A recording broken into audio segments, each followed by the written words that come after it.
And welcome to Coffee with Claire. Did you know that the skin is the largest organ of the body with a total area of about 20 square feet? Our skin protects us from microbes and the elements, helps reduce body temperature, and permits the sensation of touch, heat, and cold. We take our skin for granted. We expose it to the sun at the beach, we go skiing on the slopes and expose it to the cold and wind, and then we turn around and complain when we start seeing wrinkles, sunspots, and saggy skin. Even if you've never taken care of your skin, it's not too late to start. Your skin begins to age when you're only in your mid-20s, although you may not see it. Your favorite products may not work anymore. Your genes, daily habits, and the sun cause these changes. Both men and women are interested in looking young and vibrant. Our skin is our most visual piece of real estate, and when it looks good, we feel good. When it looks bad, we feel bad. Dermatologists are trained physicians that understand skin better than anyone. They all recommend daily regimens to keep your skin healthy. But what products are safe? Should I go organic? How much should I budget to spend every month? Stay tuned as we welcome back Sue Moore, who brings us a great education to help us understand in practical terms some of the most common questions and misconceptions around caring for your skin.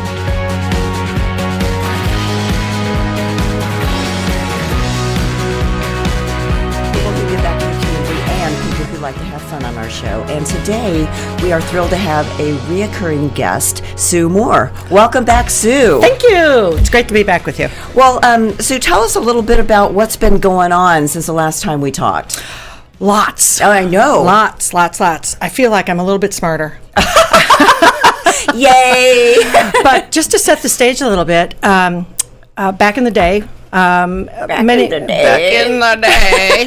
it was very difficult to get information about skincare and or just know what kind of skincare product to buy because there was no technology. So people were going to either a department store or they were going to CVS or the likes back in their days. Yep. But today, with the online capabilities that we have with the market has shifted in terms of, you can find out product knowledge, product fulfillment, you can grow a business, you can do just about anything online and be able, manufacturers are able to go directly to the consumer, the end user. So it makes their offerings very easy to purchase and so forth. Now, with all of that, technology is great, but it does tee up some issues in terms of customers being confused as to there's so much information out there. It's like what's true, what's false, right, and what's good for me, and so forth. So that's what we're here today to do, is to hopefully unravel and eliminate some of the confusion people have around what is best for their skin. Yeah, because you're right. There is so much information out there, and it's a lot of it is based on selling you something rather than educating you on it. Right. And, sometimes, a lot of times it's kind of an impulse buy rather than, really understanding what you're putting on your skin and specifically your face. Right. So if we're here to clear up confusion, then let's get started. Okay, great. There's a lot out there. Well, that's a great subject, and there's a long answer. Okay. So I'll try to be as condensed as possible. But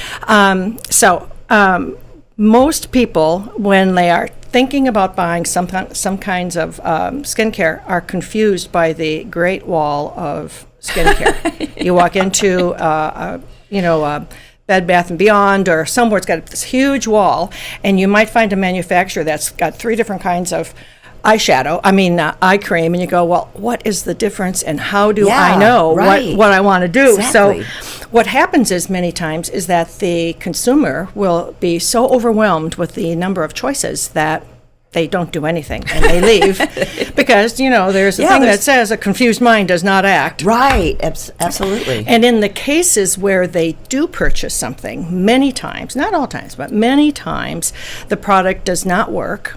And so they are left with flushing the money that they already spent. Yeah. And their skin isn't any better. So it's just interesting. I've been doing some research on this, and what I'm finding is that most people don't understand that there is a big difference in the way product A and product B and product C are manufactured. Oh, no. How would we know? We're wouldn't. muggles. You wouldn't, right. You wouldn't know that. So anyway, so that's what we're trying to take advantage of here. So since you mentioned there are some differences in the way the products are manufactured and put together, let's talk about that a little bit. Okay. Well, the two biggest differences are the quantity and the quality. Quantity And quality. Okay. Okay, let's talk about quantity first. Okay, here we go. Okay. What that means is the percentage or the amount of dosage of a particular ingredient in a product. It's much like baking a cake.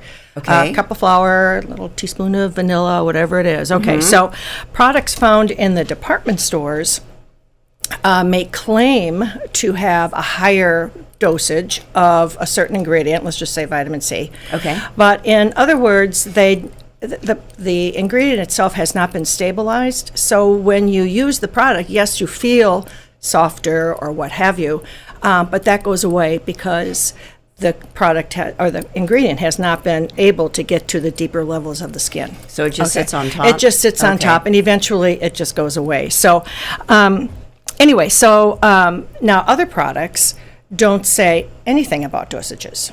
And so that's really kind of, does this look like, do I like the package and maybe it'll work? Or does kind it of smell thing. good? Does it smell good? Did my friend tell me to buy it? Right, So right. the old adage of what you get what you pay for. And unfortunately, the basic average consumer of skincare products has no way of knowing what is good for them and what is not good for them, unless you're a skincare junkie, and those people are few and far between. So, Right. so there you go. Now, what else was I going to tell you about that? I know. Go ahead. One other thing, and that is a product with a higher concentration of product will probably have a better result for you, but along with that comes a little higher price tag. And so, again, it gets back to the consumer, their skincare budget, how they know they're getting the biggest bang for their buck, and maybe if they want a product that's got a higher dosage of something and then cut back someplace else, they can. But all of that to say, they are the ones that are making the decision. Sure. So anyway, there you go. So I have a question around that. So if there is a higher concentration of the I guess the product or whatever the main ingredient is that's going to help your skin. If there's a higher concentration, does it also mean that you use less? Not necessarily. Okay. No, Okay, not because I have heard necessarily. that before. It's like, well, if there's a higher concentration, then you use less, and then maybe that was just a sales tactic that I heard. That could have been.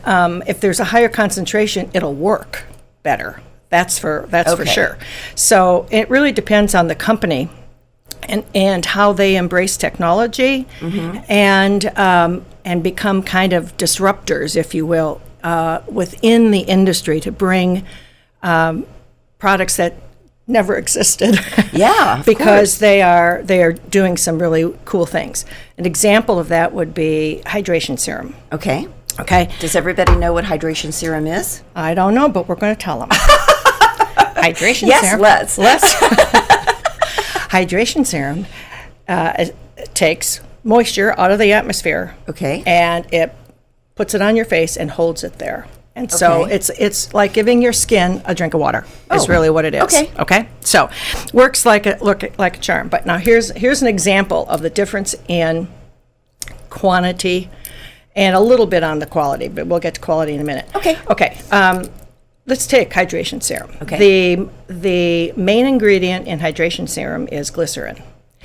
And glycerin is a humectant that, as I said, draws moisture out of the atmosphere and keeps it on the skin. Okay. The problem with glycerin is that when you manufacture a product with more than 3%, that ingredient, in the product becomes sticky. So I don't know about you, but I don't want to pump something sticky and put it on my face, right? Okay. So we know of a company that is really a disruptor and uses technology to the highest degree of really creating some really cool products.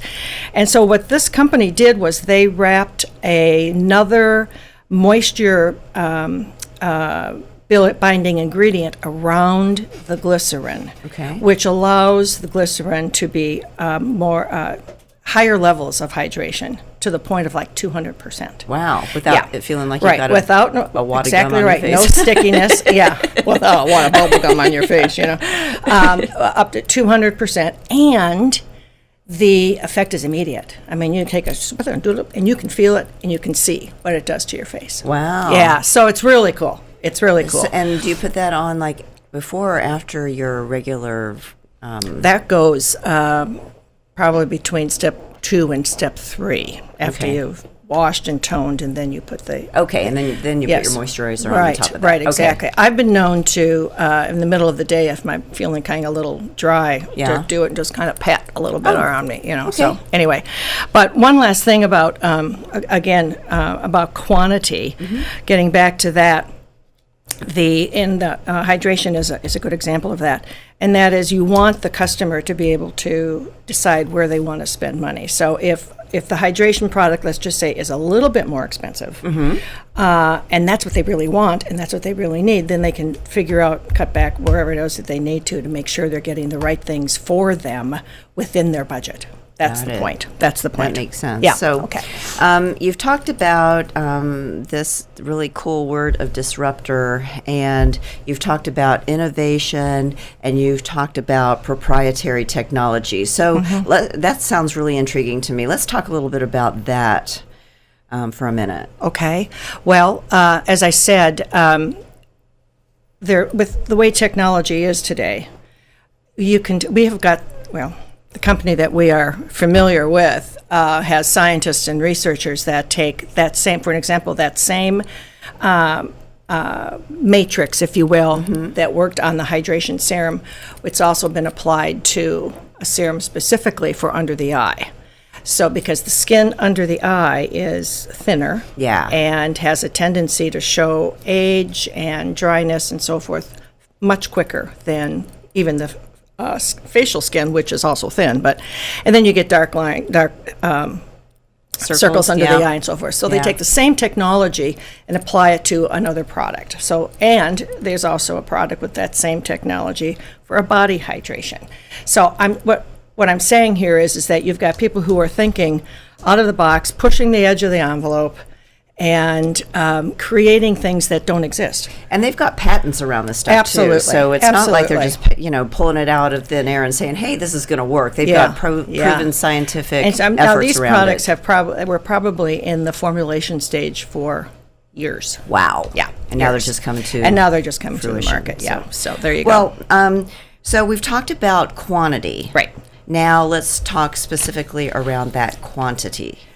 Or quality. We quality, talked about quantity. Quality, yeah. These it's both all the start same. with QU. Yeah, right.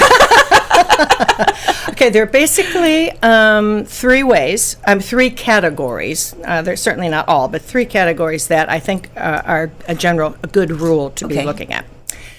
The first is pharmaceutical grade, and a pharmaceutical grade product is highly regulated by the FDA. And what the FDA says is that the ingredients in the product have to be 99.9% pure. Wow. So what that means to the layman is there's not a lot of filler in there. There's no room for a filler if it's 99.9%. What is a very interesting factoid around that, though, is that in all of the skincare industry, only 5% of the companies are under the regulation of the FDA and actually manufacture pharmaceutical grade products. Wow, only 5%? Only 5%. That's really a big deal. It's a big deal. Okay, so after pharmaceutical grade, you have medical grade. Okay. Which is also a very high grade.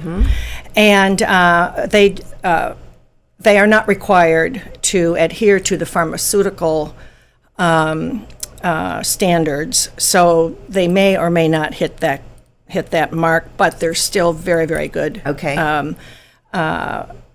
It's still a very good, great for the product, as opposed to where we have is over the counter. And there's nothing wrong with over the counter. There are many medicines in prescription products that are also offered in over the counter dosages. So those are basically the three areas that products get rated, if you will. Okay, so as the buyer, you want to know, is this pharmaceutical grade? Is this medical grade? Is this over the counter? Because again, that will have something bearing on the price, and again, gives the consumer the choice that they're looking for. Yeah, and sometimes we don't know what we're doing unless we're educated. So knowing that the pharmaceutical grade is the 5% that is 99. That's exactly right. Yeah. I mean, to me, that's important because I don't want a lot of just junk on my face. Right, exactly. So exactly. That's a really great thing to know. And just a tip, too, that I recently learned, while it might take a little work for the consumer to figure out what the if there's a sufficient level of a particular ingredient in a product, you need to stay away from products that only talk about an ingredient. So they might say, here's product XYZ, and it has, turbo leaves in it, whatever that is. We just made it up here. Made that up. Heard it here Okay. first. and if they're only talking about the ingredient, you need to stay away, because it's not just about the ingredient. It is also about obviously the ingredient, but the formulation and the application. So it has to be those three things. If they're just talking about, whatever, I'd stay away from it. So I've got all this information now, and I want to go out and I want to change my regimen because now I'm an educated consumer. What kind of a process am I going to go through? Good question. Some people just start with the new and there's no problem. But many people have what we call a crossover. Okay. And so when you start using a more premium grade regimen, for an example, your skin is going to go into kind of a boot camp. And so sometimes you might have a breakout. You might feel drier. You might feel flakier. But if you're a flake, that's okay. I didn't mean to say that. So personality plays a part of it too. Okay. Exactly right. And or you could get a little dry, patchy something on the skin. But Okay. And then people will say, well, it doesn't work because my skin's getting all junky. And the reality is that your skin is rebalancing itself. So, and it shouldn't last very long. I mean, if it lasts 5 days, it's a lot. Okay. And so if it's longer than that, then we need to go back and revisit what it is you're actually using and how it's affecting your skin. But let me see what else. The other thing I wanted to say about that. Oh, a good example of that, so you can kind of put it in perspective. With this being the first of the year, people are always saying, I need to get to the gym because I blew it off the last 6 months of the year and so over. So they go to the Last 6 gym, years. and it hurts when it hurts. They're sore. You're right. But they go the next day and the next day and the next day, and pretty soon they're not sore anymore and they look good. Yeah. So that's the same premise. So they just kind of ramp up. Absolutely. Yeah. So let's talk about it from the customer's perspective. Where are they usually coming from? Okay. Well, first of all, customers buy outcomes. Yeah. They don't buy products. And that's a big, if most people in the selling business understood that, I mean, it would be a whole lot easier probably, have more sales probably, because like you said earlier, it's kind of like, well, buy my product. But why? Why? What's in it for me? What's in it for me? So anyway, and I'm going to talk about that in just a minute, but I want to talk a little bit about the emotional scars that happen to people particularly with acne. And preteens, teens, menopausal women. Acne can stay with you for years and years and years, and so what you want to make sure you do is take care of it the right way. So, anyway, all of that to say, people do not necessarily buy products that they don't understand how they work, they don't maybe know you, and so forth. And so if they've got no history with you, what happens is they are very reluctant to spend money. They might be afraid to trigger a mistake or another breakout or something. Or they have a drawer full of products that they've never used before. That's overpromised and underdelivered, you know. So the second thing here is that people don't understand the buy cycle. I mean, BUY, not bicycle, okay? But it's so interesting. In any given segment of the population, 1% to 2% of them are ready to buy anything you've got. Okay. So, and then they'll go find something else you've got and buy it because they just want to buy. The opposite side to that is the 5%ers who are never going to buy anything. So you be nice to them and so forth, but focus on the 93%. Okay. And those are people I call the NMIers. Need more information. Okay. And so, as I said, going back, the customer is buying an outcome, not a product. Yeah. And so if you can sit on the same side of the table with them to find out how they can help their 15-year-old son who's got acne not feel embarrassed when he goes to school, and then you can say, I can suggest this for you. That's what really helps make the sale. And moms, they see their kids suffering so much, they want to do anything to help them. No, absolutely. And the kids don't feel all that great about it either. No, so exactly You're helping their self-esteem and everything else. So, well, given everything we've talked about, how can we help our viewers get further information as it relates specifically to them? Okay. Again, using technology, we are familiar with a tool that you answer some questions. It takes about 45 seconds. It's a quiz, and it'll give you expert advice and tell you exactly what you need to have. Two really good things here. First is they give you an AM and a PM regimen. Okay. And you use this product first, then this product, then this product. So it's a step-by-step process. Step-by-step, so Okay. you take all the confusion out of it. Okay.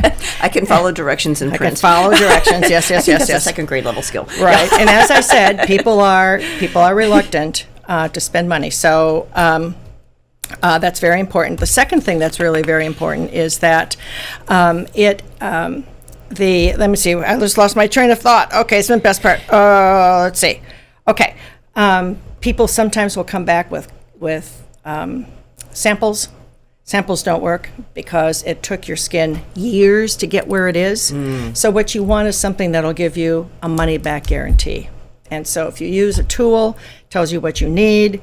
You take pictures at day 1, at day 30, and at day 60. And then at day 60, it's kind of like Chip and Joanna at Fixer Upper because they pull back the screen and you can look at your face before and look at your face after. Yeah, that's a and great you idea. can see The big difference, because we won't remember. Yeah. We won't remember. So we've made available to our Coffee with Claire viewers and listeners the ability to access the tool that you have spoken about. Right. And so if you go to the Coffee with Claire website, coffeewithclaire.tv, and enter in on the subject line, send me the tool, we will email you the tool that Sue has referred to. And in 45 seconds, you can figure out exactly what your skin needs for your skin type. Correct. Right? Perfect. Yes. So, Sue, thank you so much for being here today. It's great to be here. We really appreciate all your wealth of knowledge, your passion for taking care of people and educating them on their skin, not just trying to sell a product, but actually sell them something that they can use and it's going to make them feel good and look good. So thank you for watching. Thank you for listening. We appreciate you tuning in to Coffee with Claire. And again, tune in next time. We'll see you then. Thanks for tuning in to this week's episode of Coffee with Claire. To learn more about today's guests, visit their website or find them on Facebook. To learn more about me, Claire Billingsley, follow me on LinkedIn or visit my website at coffeewithclaire.tv. And to hear more episodes of Coffee with Claire, subscribe, rate, and review the show on your favorite podcast and social media platforms.